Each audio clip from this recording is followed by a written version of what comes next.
கலர்பதி ஊராட்சியில் மலையாண்ட அள்ளி கிராமத்தில் வேளாண்மை துறை சார்பில் வேளாண் வளர்ச்சிக்கான பிரச்சார இயக்க முகாம் நடைபெற்றது. கிருஷ்ணகிரி மாவட்டம் மத்தூர் வட்டாரத்தில் தேர்ந்தெடுக்கப்பட்ட பஞ்சாயத்து கிராமங்களில் கடந்த மே 29 முதல் ஜூன் 12 வரை விவசாயிகளிடம் நேரடியாக சென்று பிரச்சார விழிப்புணர்வு நடைபெற்று வருகின்றது.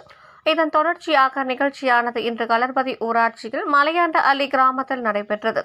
இந்நிகழ்ச்சியில் கிருஷ்ணகிரியில் வேளாண்மை அறிவியல் மையத்தின் வேளாண் விரிவாக்கம் தொழில்நுட்ப வல்லுநர் செந்தில்குமார், உளவியல் தொழில்நுட்ப வல்லுநர் உதயன், மனையியல் தொழில்நுட்ப வல்லுநர் பூமதி ஆகியோர் கலந்து கொண்டு வேளாண் வளர்ச்சிக்கான பிரச்சார இயக்கத்தின் முக்கியத்துவம் மற்றும் முன்பருவ காரிப் பருவத்திற்கான சாகுபடி தொழில்நுட்பங்கள் மற்றும் மண்வளம் மேலாண்மை, இயற்கை பண்ணையம், மத்திய மாநில துறையின் மானிய திட்டங்கள் குறித்து உரையாற்றினார்கள்.